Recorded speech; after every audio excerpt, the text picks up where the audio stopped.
Hey everyone, Rochelle here, back on Losing It on Keto.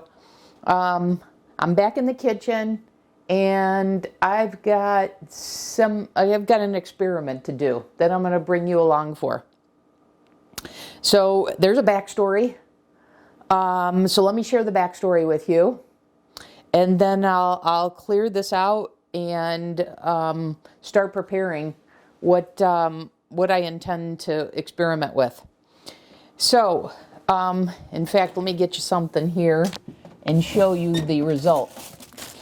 Okay, so if you've been following my videos, you'll know I've made Italian meatballs, and then I've said that I've used the BBBE bread as my roll to use as to make as a meatball sub. Well, then I had the idea of ultimately I had the idea of, what if I put the meat inside? Because those buns are relatively small, and so I've always had this challenge. And so then I wound up making the meatballs smaller, but even in doing so, I didn't make them small enough to fit actually on the bun. So I've wound up always consuming the meatball is kind of holding it to the bread as I took a bite, not really as a sandwich. And so I had set out to solve that. And actually, last May, I had an idea, and I purchased this Star Blue sausage maker from Amazon, thinking that I should be able to take my BBE bread batter dough, put that in here, put my meat mixture in, and then put the topping on it, close it up, and was thinking that would work, and then I could dip that into a red sauce for my meatball sub. Well, I tried to do that over the weekend, and it was an utter fail. I suppose the only positive about it was that my Italian meatball that was raw that I put in it did cook, but in terms of what I set out to do, this was a fail. So I'm going to take this away. I don't know. Originally when I bought this, I was thinking about taking my Polish sausage and taking the keto, the BBBE bread, and making it kind of like a corn dog. But given this experience, I don't think that's going to work. So I'm not giving up on this. It's just, it needs more work, and I'm not sure I can achieve what I want to.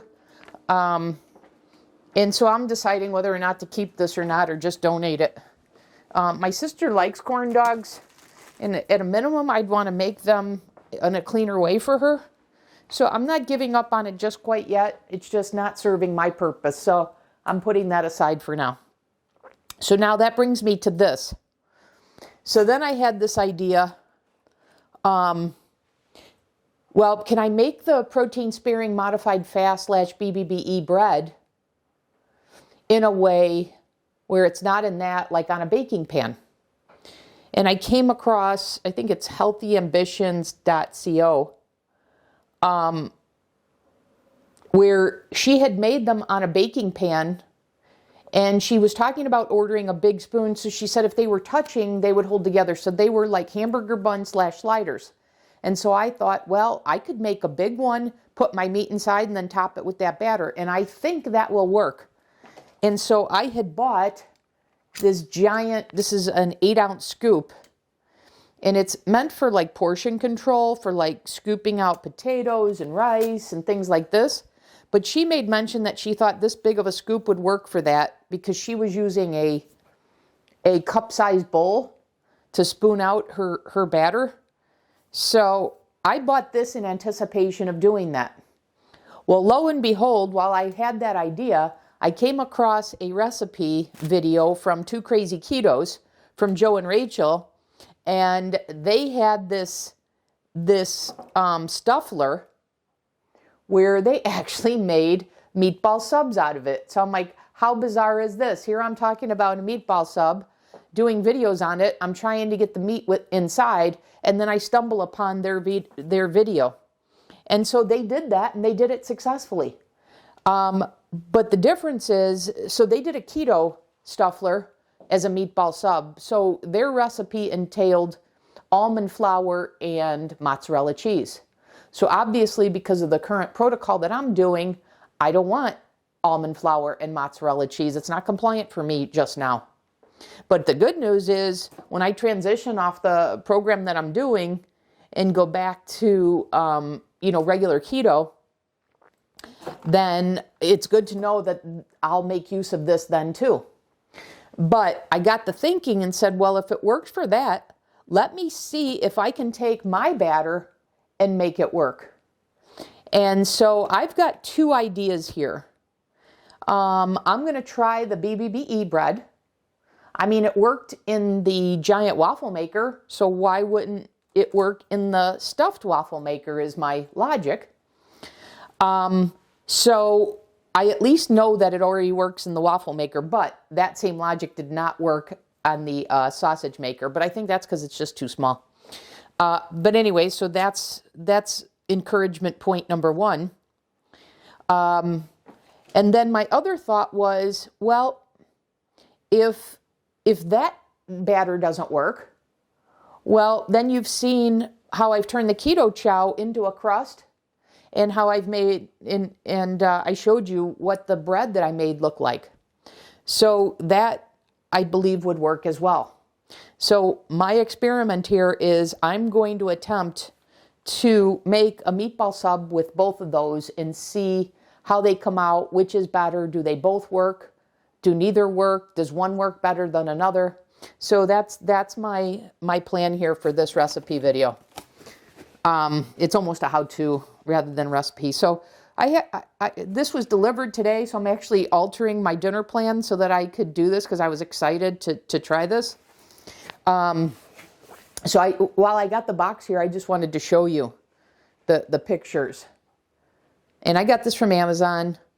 It's $60, so it's a little pricey. And so I'm showing you here how they've made both savory and then sweet. And on here, they even say, let me see if I can show it to you. And then I've got the book here that I want to show you. Somewhere on here, they even say, oh, right here, where it says, not sure if you can see that, but it says even makes chaffles. So it seems to be pretty versatile. And it says here, use sweet and savory foods like fruits, pie fillings, candy, cheese, meats, and more. Even makes chaffles. And in the book here, I was looking at some of their recipes, the recipe ideas, and I was going down the column here in the batter column to see what they had. And a lot of them are, I mean, all of them I see are not keto.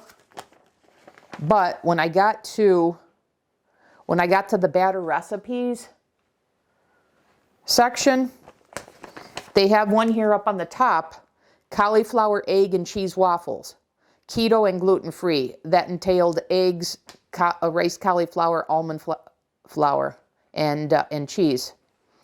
So, so Rachel and Joe at Two Crazy Ketos have already shown that a keto one can be done in here, but I just thought it was interesting that they're even targeting that audience just to show how the keto way of eating is becoming more pervasive.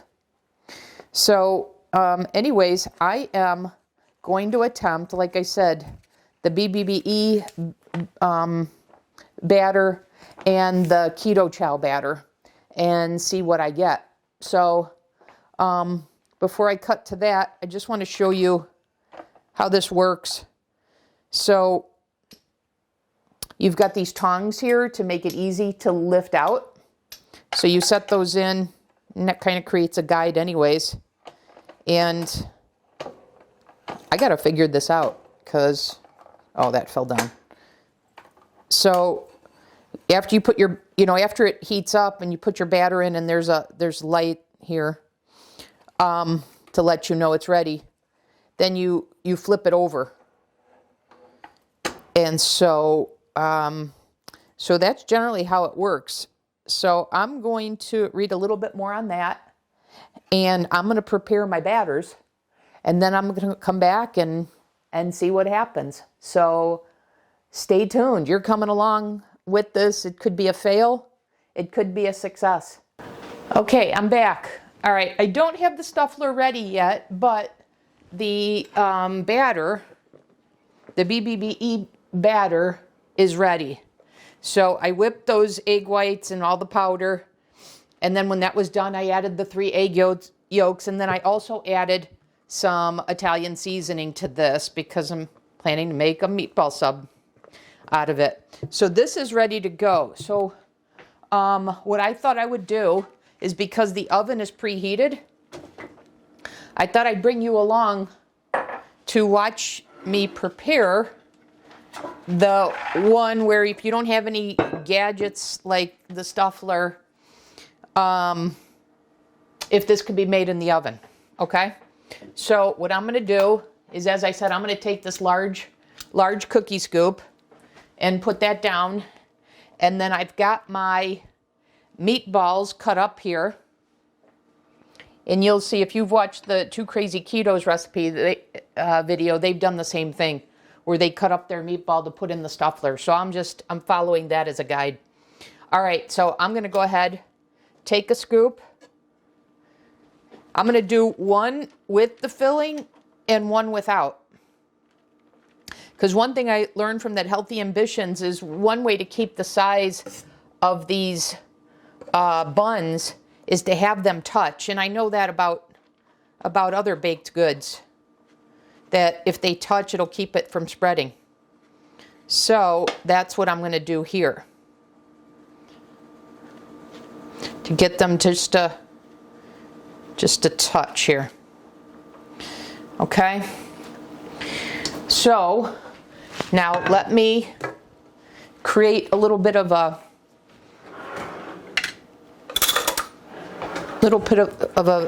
valley here to drop the meatballs in, the meatball slices. And now Joe and Rachel included red sauce in theirs. I'm not going to do that because my intention is to dip these in a red sauce. Okay? So let me get this done. So I've got that there, and now I want to just cover this. So I may need a little bit more batter, but let me just see. Yeah, I'm going to go with a little bit more batter. Just about a half a scoop here.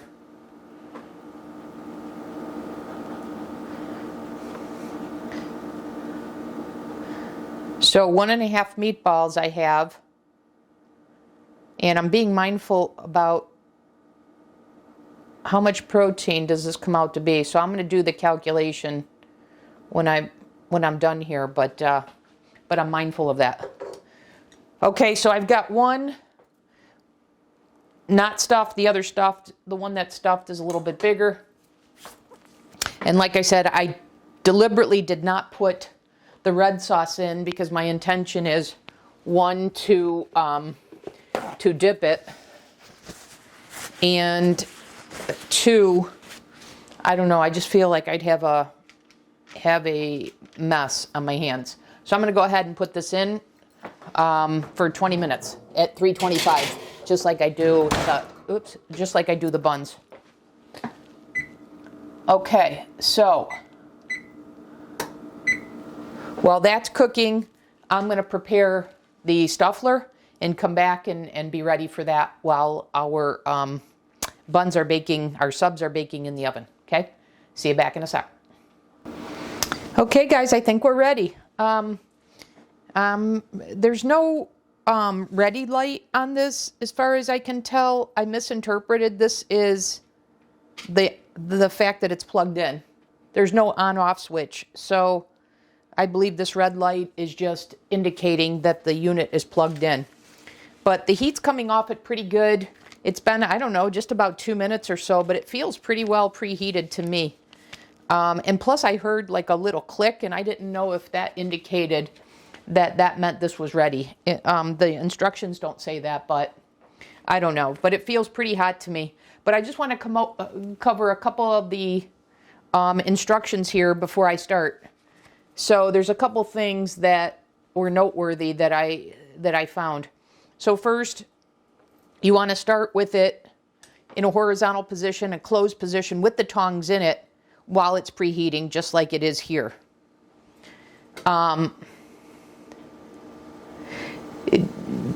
There's a non-stick finish on the grids, so therefore no cooking sprays whatsoever, no non-stick or any oil or anything of that should be used. So it says never use it. Not that it's not needed, but never use it. As soon as this is ready, what I'm going to do is I'm going to open it. I'm going to pour the batter in, and I want to show you. Once again, I hope this comes up on the camera. I think it is. But they show you to stay with inside, so you're not going right up against the walls of it. And the other thing they're showing you, and I checked, there is a ridge in there. That's where you should put the base, up to there. And then you put your filling on top of that, and then you fill up to the top ridge line. And that's how you use those guides, and that's how you keep it from being overfilled. So I found that helpful. So let's see. And then they note, if you're putting in a sauce as part of the filling, layer the sauce between the other ingredients, such as cheese or meat. So don't put sauce right on top of the batter. So they note that. And then the other thing I thought was noteworthy, that just like I did here, if you're adding meats, any sort of meats and eggs, they should be cooked before. Oh, wait, let's see. Yes, they should be cooked. And they're saying that if you have cooked things that are frozen, they should be thawed if you're going to use them as part of your stuffing. So it's noting here the baking time is not long enough, nor is the temperature hot enough to adequately cook food or heat frozen food used for filling. So there you go. And that also goes if you know, you were making some sort of fruit or vegetable, that would need to be at room temperature rather than frozen. Okay, and then they're saying if you're using any sort of canned fruits, vegetables, make sure you drain those. But that seems to be the key points. And then lastly, after I put the batter in following those guidelines, you close the waffle maker, and then you grasp the handles and you flip the unit over so it'll be facing this way. And that's going to allow the batter to flow into the waffle grids to make a fully formed waffle. And then it looks like the cooking time should be somewhere between 7 to 8 minutes. So you're instructed to set a timer. And one last thing that I'm seeing here, outside of the tongs are going to be used to remove it. One thing is both sides. This is a handle vent. So I can feel the hot coming out. So steam will come out of here. Be careful not to burn yourself with that. And so that's pretty much it. So with that, I'm going to go ahead and follow these guidelines and get started here. So I'm going to first I'm not going to do the keto chow first. I'm going to do the BBBE batter. So, and I'm going to use a spoon because I want to be able to more easily follow those guidelines that they gave. So here goes nothing.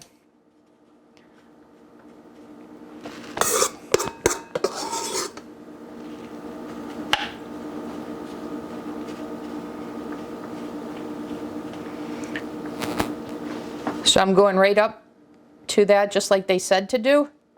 And that looks pretty good to me. This is actually pretty easy to work with, this batter for this purpose.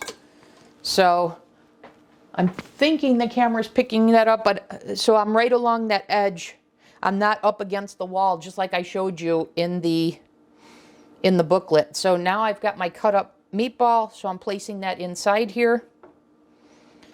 And then after I do that, I'm going to top this with some more of the batter just to cover the meat here. Okay? And then I'm going to flip this over.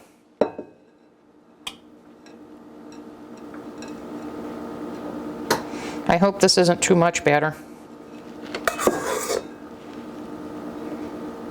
I tried to be mindful of half of the wall, halfway up the wall, and then top it up to the top of the wall. But anyways, let's see. It's my first time.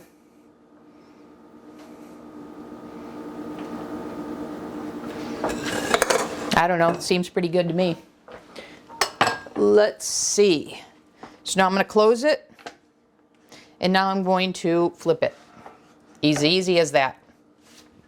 And I'm going to set a timer for, what did I say, 8 minutes? And then I'll come back and we'll check it, okay? So I'll see you back here in a flash. Okay, so 8 minutes are up. So I'm going to bring this back over here. And it's the moment of truth. So let's see, I'm going to open this. Wow, can you see that? Look at how brown that is. All right, so here we go. Oh, look at that. I was so mindful of not getting too close to the edge that I didn't even reach it so that the waffle tongs will work. How funny is that? All right, well, we'll improvise here. So take that. And let me get a spatula. So like I said, it's my first time. Wow, that came right out. Look at that. Holy cow. And this feels pretty cooked to me. All right, how exciting. Okay, I'm going to let this cool and then we'll cut into it. And the one that's in the oven has another 6 minutes remaining. So I'm going to go ahead and, well, actually, let's stay here and let's prepare the next one. So let me give that a couple more seconds to preheat because I just took this one out. But I wanted to mention something to you that, of course, is on the last bullet point on the next page. Even though they tell you not to use oil or cooking spray, it says the last bullet point is, for most batters, oiling is unnecessary and may actually reduce the waffle maker's nonstick qualities. However, when using a made-from-scratch batter that has no added fat, for example, substituting applesauce for oil, or contains minimal oil, less than a tablespoon, apply a light coating of vegetable oil, of course I'm not going to do that, to the waffle grids before cooking the first waffle. That will prevent sticking. For additional waffles, apply only as needed. Never use no stick cooking sprays. They leave a tacky residue and will leave the waffle a mottled appearance rather than an even brown appearance. So I was worried because this doesn't have added fat that it was going to stick and such, but it seemed to do okay. So seems like we're okay there. But I did want to highlight that to you because that seemed to contradict some of the guidance they gave on the earlier page. Okay, so I think this is hot enough. I'm going to go ahead now and put in the Keto Chow mix. Okay, I just wanted to hop back on while this is still cooking. So I've got it on for another 3 minutes, and I noted it's still expanding a little bit here. So anyways, we'll let that continue, but I wanted to come back and point some things out on these others. So remember, this one was the BBBE mixture. This is the same one. This was made in the oven. This was made in the Stuffler. And I've got 2 other rolls in the oven to use up the rest of the batter. So there were 4, and while this is bigger than the other 3, you know, I can tweak that. But I already had the macros for if I made 4 rolls out of that recipe. And so I just wanted to share that with you because I told you I was being mindful of how much protein that is because obviously I want protein coming from the meatballs as well. So I just want you to know that this is approximately 124 calories and 19 grams of protein, 3 grams of fat, 1 total carb. And the reason why I say approximately is that's if they, you know, all 4 rolls were evenly sized, where this is a little bit bigger. So in case you were curious there, I wanted to mention that to you. And as a separate note, I really like how these rolls are holding together. So I think there's something to, you know, there's no shrinkage. So I think there is something to what I learned from Healthy Ambitions, which is to make them bump up against each other to keep them from spreading. So I'll be curious over time if this deflates. I mean, it's very firm, but I'm curious over time because I store these in the refrigerator if the same thing happens as when I make them in the silicone bread molds, that they tend to shrink. So I'll be curious. I'm going to watch out for that. But so far, I really like these. So I think that scoop, that bigger scoop that I purchased, is a good buy. I think this is a good buy too, but I'm going to get to that later. Okay, so I just wanted to let you in on those thoughts. I am going to cut into these two. Okay, so this is what they look like on the bottom. This is the unstuffed, this is the stuffed, and I think you could see some of the meatball, so I can tell you this is a little more moist on the bottom. This is dry. Okay, so I'm gonna go ahead and separate that, but boy, is that a nice texture. Okay, so I'm liking this. And then this, you saw, this was so nice to come out of there. This is what I was expecting from both of these, actually. So let me cut into these and let's see what we've got. So remember, this is the BBBE. They're both the BBBE bread recipe. It's just this in the oven, this in the Stuffler.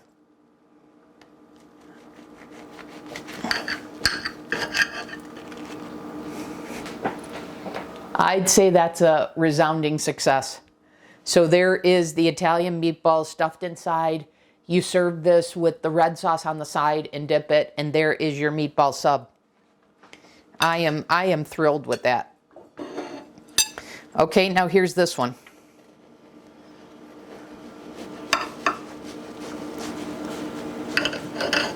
I think I have too much dough here, so I'll learn the next time, because I don't think I need all this dough. But take a look at that.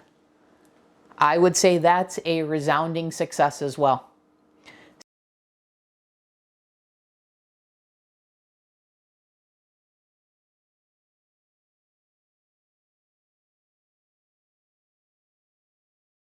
And I'm going to do this the same way I did the BBE bread. So I'm just going to put this in. I'm going to spread to the sides. And, you know, this is kind of what I was worried about, that this was more of a dough than a batter. And it's definitely behaving that way. But let's go ahead and add the meatball. This is the same amount I had in the other one. It's just crumbled versus the whole, you know, the bigger pieces. I don't know why, but this looks like more, but it's the same amount. So I have it up to the line like they say, so I know this is not overfilled. Okay, and I think you can see that. By no means is this overfilled. It's probably even a little bit less than the BBBE one. So now I'm going to take this and spread. And like I said, this is more of a dough than a batter. So that's what makes the pizza crust and the bread. But I don't know. Let's see. I just thought using my hands here like I do with the pizza crust makes it easier to get this spread.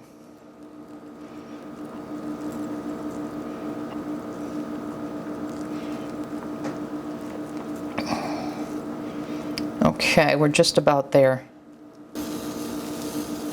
Okay, it's now spread as well as I'm going to get it.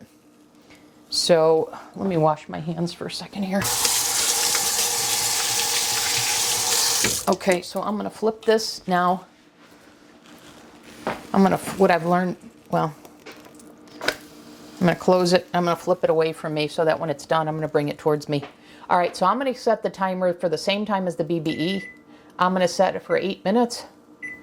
And then let's see what happens after 8 minutes, okay? So I'll see you after 8 minutes. A couple things before I open this. So I did 8 minutes just like we did with the BBBE one. Here's the moment of truth. So this is going to determine whether it's a success or fail. You see the tongs did that again? But look at that. Okay, remember with the BBE one, I had to get a spatula to take it off. This is seeming the same way, so I flipped it so I can take it off the spatula this way. This is promising, promising, promising. A drum roll, let's see. Get this one out of the way. Okay, guys, the camera cut out, so I'm gonna have to check where exactly it cut out. But what I was saying, so anyways, I went and did the recipe the exact same way that I have, and I did have to use the spatula to take it out, just like I had to do with the BBBE one. So I had to play with it for just a very, very, very small amount, but I did have to use the spatula because the tongs don't work on this, because the tongs are shorter. I mean, not as wide. The batter's not as wide. So I'm going to cut into this. This has been cooling for a while. It's the first attempt. Look at this. So this is exactly what I was expecting. So this is awesome. Awesome, awesome, awesome. This is the result I was expecting. I'm very, very happy with this. Right, so there it is. Here's how you make a meatball sub with it stuffed, where you're actually getting bread in your bite with the sub. So this is a resounding success.